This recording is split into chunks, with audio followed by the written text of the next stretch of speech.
we're going to be talking about variable valve control and cylinder deactivation. Now, we think these are important issues, but we aren't the only ones. We're looking at some information from the California Air Resources Board, which recently did a study on which new vehicle technologies are best suited to reduce fuel consumption and reduce greenhouse gases without impacting emission controls. Improved vehicle performance that makes smaller displacement engines more attractive to motorists was another important factor. They recognize that having new technology doesn't do anything unless the motorist is willing to purchase the vehicles. And the other criteria they wanted to use is the improvements must be in use. So in their view, they can bridge the way to alternative fuels and alternative to the internal combustion engine. Let's take a look at the chart they're using. You see a number of new vehicle technologies, and we'll be talking about a number of these in our emerging technology series. The two we're talking about in this particular section is variable valve control. It's already in use by all manufacturers. Every manufacturer already has it. Some of you may not have been working on them yet, but that's because you haven't been looking for them. We are having some minor service problems with some of them. The newest technology is cylinder deactivation. It's already in use by GM, Chrysler, and Honda. Now, GM and Chrysler changed a V8 engine into a four-cylinder engine. They're large, powerful engines, and they function very well at cruise speeds as four cylinders. Honda uses a six-cylinder and reduces it to three. All of these technologies function together. We've got to have valve control in order to deactivate our cylinders, and we'll show you why later. What we want to do here is to take the time to examine the details of the various techniques for variable valve control. And while we're stressing details, we're going to cover a lot of different vehicles because you work on a variety of vehicles. Some people work on imports only, some people work on imports and domestics, some people work on domestics only. And they make the false assumption all too often, if they're a BMW guy, that everybody works like BMW. They don't. Or if they're a Honda guy, they all work like the Honda VTEC. They don't. Even if we look at variable valve timing, there's differences. So what we're going to get to is trying to give you a good understanding of how the different things that can be done. There's a variety of them, about 5 or 6 different ways we implement this. And we want to identify the unique operating details of all these different approaches and what the advantages and disadvantages of each approach is. And we're going to try to identify where we can the tie-in with other capabilities of the vehicle, such as direct injection of gasoline engine and cylinder deactivation. And as we've said, cylinder deactivation is a part of this program because we're going to have to control the valves on the cylinders we deactivate in order to close them. Let's talk about some of the attributes of a cam and what it's going to do for valve lift and various other aspects. We're going to examine the details of the various techniques for variable valve control. We're going to be looking at variable lift control and find out that lift is a compromise between high and low end performance. It's talking about lift in specifics. If we take a vehicle, and we've looked at a number of them, the typical value of valve lift is around 10 millimeters as an average.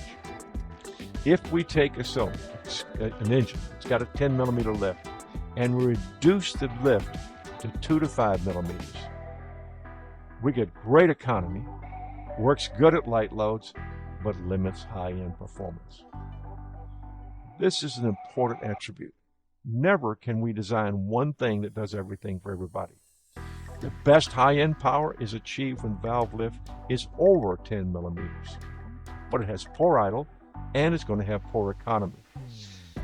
This is what the regulators have been fighting all along. They keep pushing manufacturers to make vehicles that have good mileage. People don't want to buy them because the econo boxes have low valve lift. They want high performance. Variable valve lift will give us a choice of both performance and economy. Variable valve lift results in a 6 to 10% fuel economy improvement, just what everybody's looking for. And it does it not by impacting performance, it does it by giving us better performance. Now, the variable valve lift is more difficult and more expensive than cam phasing or timing. Cam timing is going to be the first thing we talk about. And timing gets to be important because it's the available time. The time available on one particular engine for an intake stroke is approximately 34 milliseconds at 700 RPM. We take the exact same engine and we increase engine speed to 2100. Cruise down the highway. The available time is down to 11.4 milliseconds. If we take it up the red line for the performance guy, the available time is down to 3.4 milliseconds.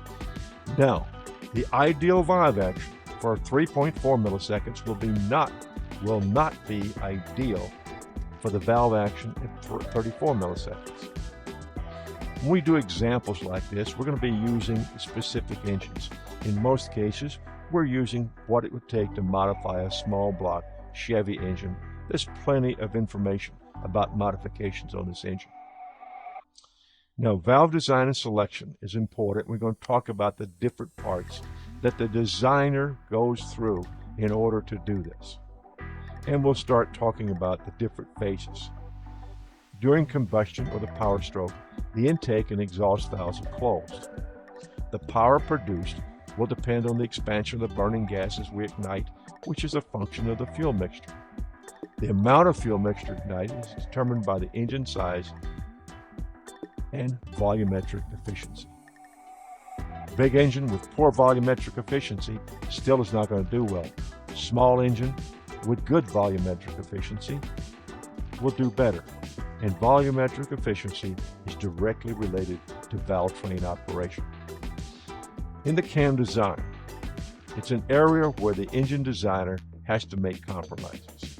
If you go to a cam designer and ask them to design a cam, they'll want to know the ideal engine speed for max torque, because designs for high speed will do poorly at low speeds, and vice versa. We've all seen the guys with a full race cam and the difficulties they have getting their vehicles to idle without loping and having a very irregular heartbeat, so to speak. Most motorists object to both econo boxes with no power and to engines that idle poorly. Now, opening the exhaust valve earlier when the cylinder pressure is still slightly elevated will start exhaust flow quickly for better breathing. But this can cause higher emissions at the low end of the RPM range, so what works good in one place doesn't work good in the other. Closing the exhaust valve later will increase high-end performance. Getting to some specific numbers here. Closing the exhaust valve at 22 degrees after top dead center instead of 15 degrees after top dead center. Delaying it will cool the engine, but will reduce performance at low RPMs. Now, during the intake stroke, the exhaust valves are closed with the intake valves open. Same thing, applying some numbers. Intake valves opening at 80 degrees before top dead center instead of 70 before top dead center will improve low-end torque. The opposite end of the scale, opening intake valves at 65 degrees before top dead center instead of 80 will help high-end performance. You begin to get the picture. There is no one number that works for everything. And there's some advantages to valve overlap. Let's talk about valve overlap. It occurs when the exhaust valve is open while the intake valve is beginning to open. Valve overlap will cause incoming cold mixture in terms of combustion temperature to cool a small amount of heated exhaust gas remaining in the cylinder. This cooling causes the mixture to be sucked into the cylinder while leaving a small amount of exhaust gas in that cylinder. This effect is known as draw-through. It's very important. Draw-through improves the volumetric efficiency of the engine. Makes whatever displacement you have more effective. Draw-through increases mid-range torque, but produces poor idle quality. During compression stroke, intake and exhaust valves are both closed. The amount of mixture that is compressed is determined by volumetric efficiency and, of course, the engine size. But the volumetric efficiency, as we've been showing, is directly related to the valve train operation. Now let's talk about valve timing and get down to some more details. They're compromised between good idle and performance. Good high lift cams and modified timing are all design features for performance racing cams. Variable valve timing is one approach to reducing the impact of the design compromises between performance and smooth idle. Now, variable valve lift is another function that can be varied, and we'll be discussing it later. But let's take them one at a time and then build up on it. If we look at variable valve control systems and the timing we're going to be looking at, and the lift system we're going to be looking at, we break it down into these 5 categories. Intake valve timing or phasing, been around since 1992. Exhaust valve timing or phasing. You can do either intake or exhaust. And the third one is to do both intake and exhaust valve timing phasing. And then the best of all worlds, add valve timing on top of valve lift. And the newest emerging technology is electro-hydraulic valve actuators that give us a camless engine. This is going to reduce friction losses and is going to give us complete control over the valve itself. This is going to be near term, not in production yet, and we're going to have to wait for it before we get more specific. We could talk in general terms, but we've chosen in this case to leave it out until we can give you specific information on it. We're going to start with our variable valve timing as our starting point. Here are the critical signal inputs, and we've got to say this to remind you of this. Crank and cam signals are always important, but they have additional importance for variable valve control. Valve control relies on the cam and crank signals for the position of the crank and for engine speed. Plus, the PCM is going to make decisions based on engine load coming from sensors like MAP, mass airflow, and TPS. They're going to determine where we're in a high power mode, we're in a cruise mode, what we're doing. So take the time to correct any of these codes that relate to engine control as part of your diagnostics. They're not going to keep electronic valve timing from working or cause malfunctions, but they will keep it from working correctly. VVT, variable valve timing, changes the opening at different points in the engine operating range. This is usually referred to as cam phasing. We keep emphasizing that because we want you to get used to the device we're going to be using. It's called a cam phaser. Has nothing to do with Star Wars, but uses the same name. BMW calls their cam phasing system, their first one, Vanos. Was introduced in 1992. Vanos changes intake valve timing at set points in the engine speed range. It is either on or off. It's not as variable as some of the later systems.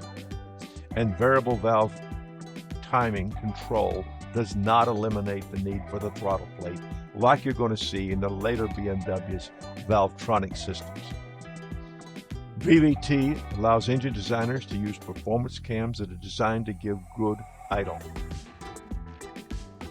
So we can change the timing, get a little better performance, still give good idle. When the engine is idle, the intake timing is retarded for better idle quality. Now here's a chart we're going to be looking at, and if you'll notice, we have a red opening in the cycles for our exhaust valve and a white one for our intake valve. Vanos controls the intake valve timing in a series of steps. As we said, it's either off, retarded, or it's on, advanced. Now, it retards intake timing during idle operation to give a smoother idle. There is minimum overlap in the intake and exhaust valve at idle, which is an important thing, gives a smooth idle.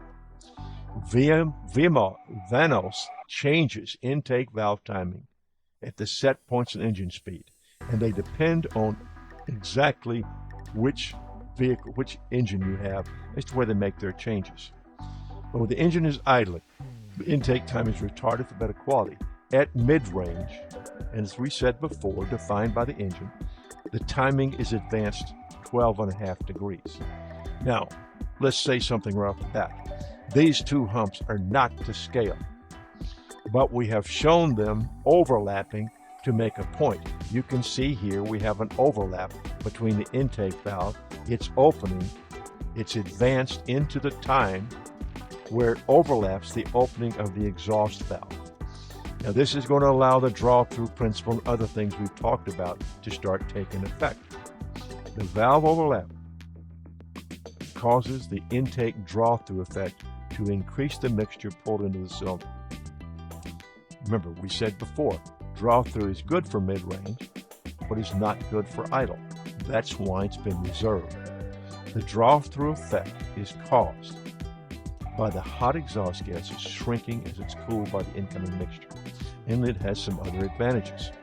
The small amount of gas, exhaust gas remaining that mixes with the fuel mixture produces internal EGR action. Now the amount of EGR action is determined by the amount of overlap.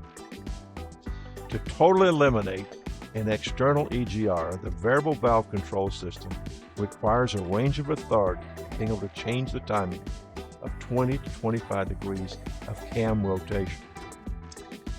So not all systems are going to eliminate an external EGR. In this particular case, let's talk about this. 20 to 25 degrees of cam rotation is 40 to 50 degrees of crank rotation. Most vehicle operation takes place in the mid-range portion of the driving curve. Improved fuel charging, or in putting the fuel into the cylinder, whatever you want to call it, because of the draw-through effect, gives extra torque in this region when the valve timing is advanced. And remember, the average motorist judges vehicle performance by operation in the mid-range region. They identify this as acceleration when passing or merging into traffic. That's where most motorists, now we're not talking about Johnny Hot Rod, we're talking the average motorist. This is going to give us some good information. The advanced intake valve timing at idle will result in an erratic idle, so we don't do it. Delaying the intake timing advance until mid-range solves the poor idle problem, gives us the improved performance, and hits good economy with good performance. The draw-through effect is going to give us a better fuel charge and slightly better fuel economy. The internal EGR is an added bonus. Let's talk about that internal EGR. It has several advantages. We said before, it can eliminate the need for an external EGR when the control system has a range of authority of 20 to 25 degrees of cam rotation. The beauty of the system is when we do it with the valves, inside the cylinder, exhaust gas is mixed inside each individual cylinder, which reduces the unbalanced mixing that can occur with manifold-mounted external EGRs. Everyone is familiar with different vehicles having problems with unbalanced EGR. We can eliminate that. And once it's balanced, a balanced EGR action allows the engine designer to increase the compression ratios a little bit without running into pre-ignition or spark knobs. All of these are reasons why these systems are being so widely used by all manufacturers. Just review the Vanos and what it does that's separate from other systems is it sets valve timing in 2 discrete steps. This system is limited timing authority. Idle valve timing is retarded for smooth idle. Mid-range engine speed when intake valve timing is advanced to 12.5 for improved torque and internal EGR. But remember, it's not enough on this particular system to replace the EGR on all the engine designs that BMW has. Heavy acceleration, which we haven't talked about yet, has intake valve timing retarded to remove this EGR action while we're doing heavy acceleration. Now the cam phasing done in 2 discrete steps is now called phase 1 of valve timing. Phase 1 because it's the first thing done. We're going to be doing some other things. Cam phasing will not vary valve lift, which is going to need to make really large changes in high end, like we're going to see when we look at the Honda VTEC. The camshaft is not going to be directly connected to the drive sprocket. Take time for that to settle in. It's going to require some special hardware. Let's look at that. Vanos uses a double chain to drive the camshaft. The intake camshaft is not bolted directly to the sprocket. This sprocket, by the way, is called a phaser because it's going to phase change or timing change the particular system. Looking at this in detail, we look inside, we find the camshaft has a helical gear cut into the end of the shaft. It goes at a slanting angle. This is going to be used along with a toothed hub inside the sprocket or phaser that slides in and out. It's positioned by oil pressure and a return spring. We open the oil control valve, we push it in. We close the oil pressure valve, it slides out. 2 positions, very simple system. It's going to require an extra 3 to 4 liters per minute of oil flow from the oil pump.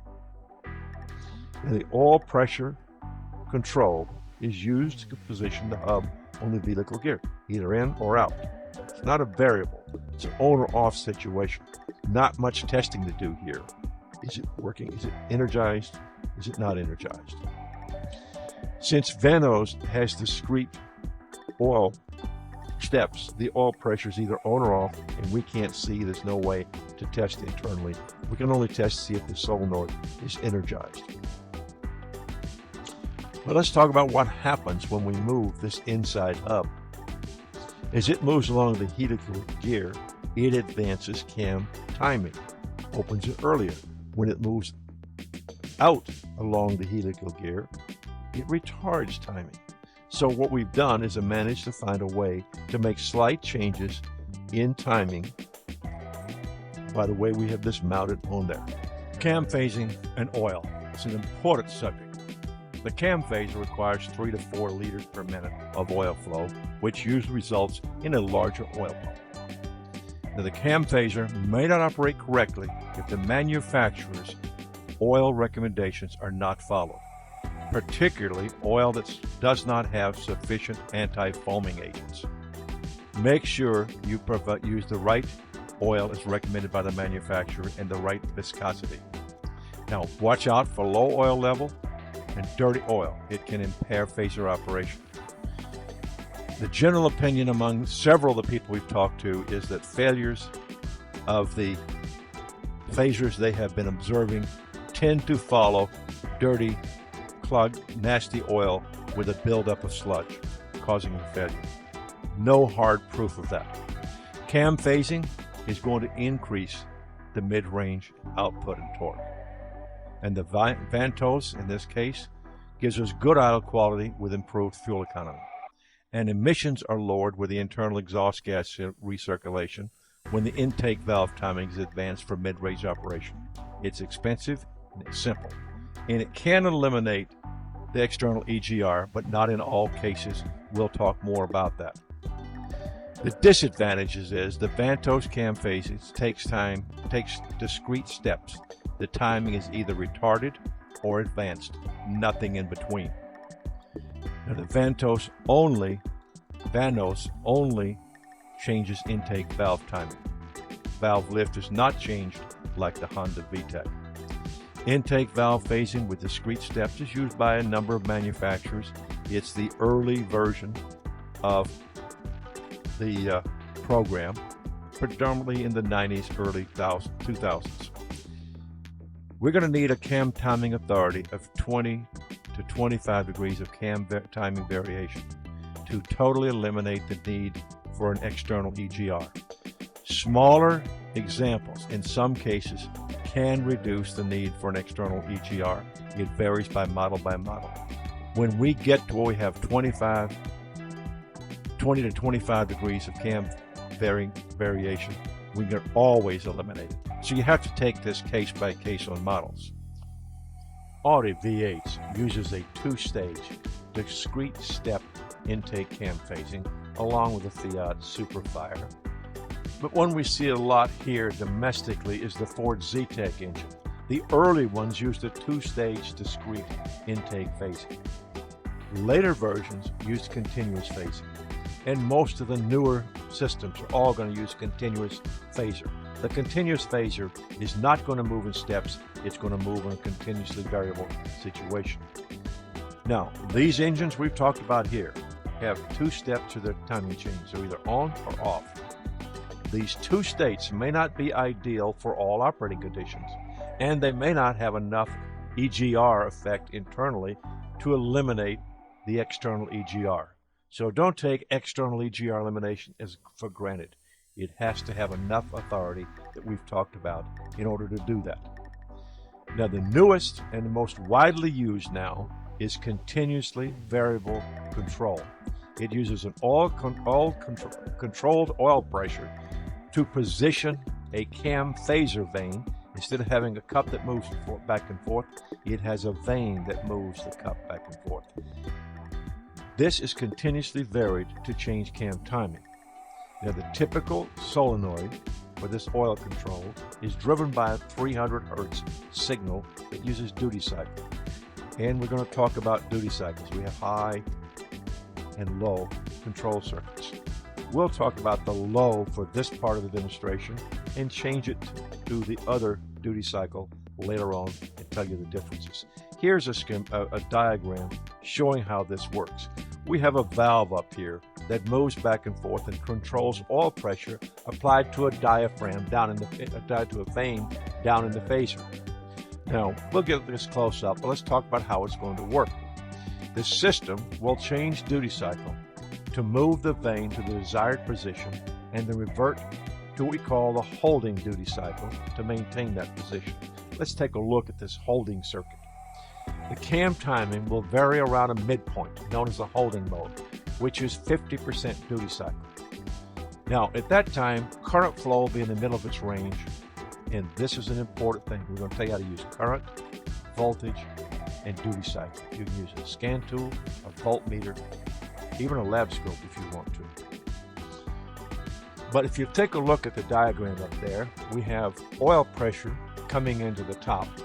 Either we're going to let it go to the blue line to retard, or we'll go to the red line to advance timing. The 50% duty cycle blocks both of these ports so that right now we leave the vane in its current position. It's holding the vane in its current position. Now, if we go for a low duty cycle, on most systems, it's going to result in lower current flow.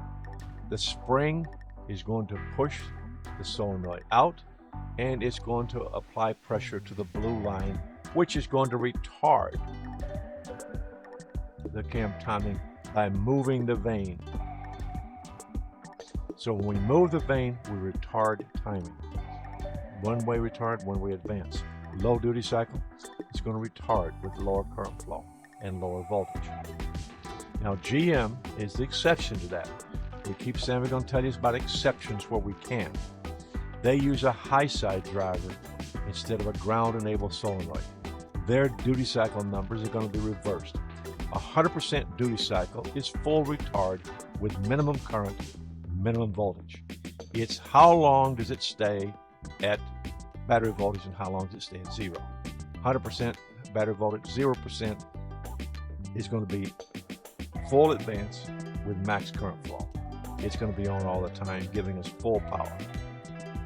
So 100% duty cycle pulls it down to zero 100% of the time, low voltage, low current. No duty cycling, we get full advance with max current flow.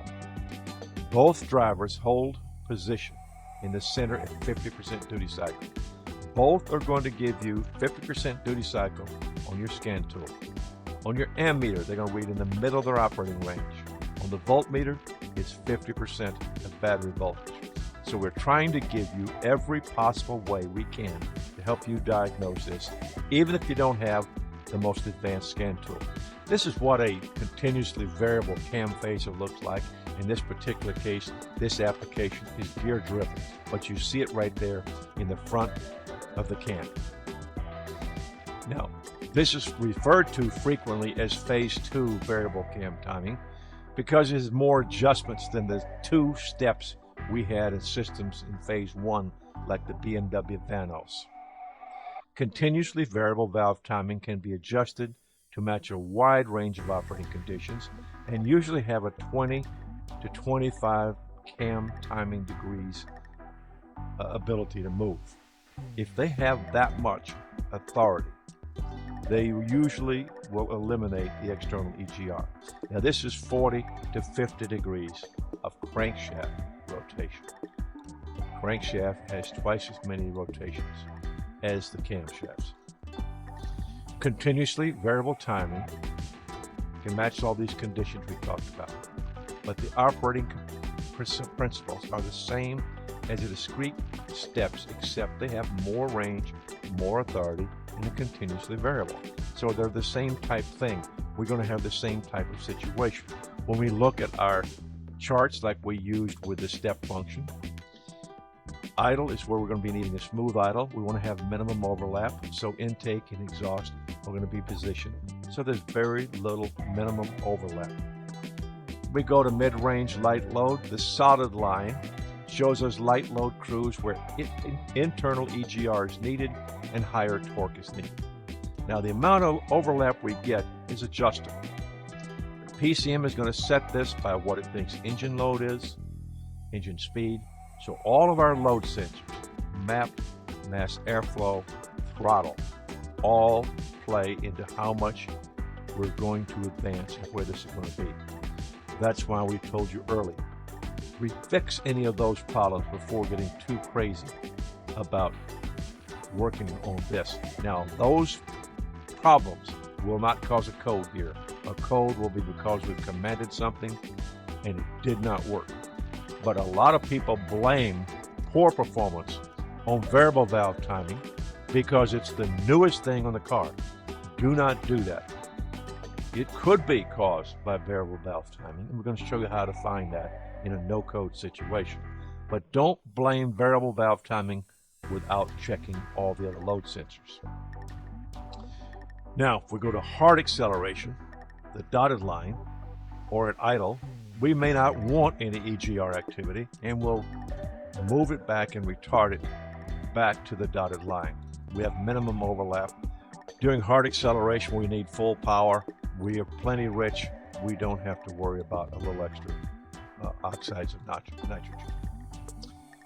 Now, we can vary intake valve timing or exhaust valve timing anywhere in the shaded area.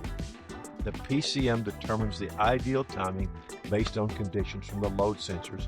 As we said, you must pay attention and find out what your engine load really is. Now, continuously variable valve timing improves engine output by continuously modifying cam timing to match operating conditions. It reduces emissions by the use of the internal exhaust gas recirculation during valve overlap, particularly off-idle and moderate load. It improves mid-range torque and improves fuel economy with the draw-through effect. And the designers can use higher compression ratios because of the variable internal EGR without inducing spark knock. All of these gives us something that everyone's been looking for. We have the best of both worlds. Better performance, better emissions, better economy. It's three things that never seem to go together, and that's why you're seeing 100% of the manufacturers integrating this into their vehicles. Toyota's VVT-I uses CVVT if we're going to keep our name continuously variable valve timing. All of these systems are going to use it. GM uses CMVVT on their cars and trucks, but remember, some of their earlier trucks had nothing but a phaser, variable valve phaser, on their exhaust valve. It can be exhaust, intake, or both in these different systems. Volvo's modular engines use continuously variable. Ford uses continuously variable in their newer cars and trucks. Mazda's SVT uses continuously variable phaser cam timing. Subaru's AV-CES active valve control system uses CVVT. Most manufacturers are currently using it. They may use it with other things. So let's talk about summarizing what's been going on. Exhaust and intake valve phasing is the latest trend in valve phasing. Now, exhaust valve phasing by itself improves the fuel economy and reduces emissions. Hydrocarbons reduced by late exhaust valve closure by recirculating some of the leftover hydrocarbons along with exhaust into the system. NOx is reduced by the improved control with internal EGR and the wide timing authority that varies with these different conditions. Variable valve timing can vary between 0 and 50 degrees of crank rotation. That's 25 degrees of cam rotation. The maximum authority, that varies by engine design and what they're trying to do. Remember, some of the early systems are fixed at one value. They're either on or off, like the Vanos we talked about earlier. Valve lift is going to be the next part of the system we're going to be talking about. But before we get too far into that, we need to stop and talk about the diagnostics.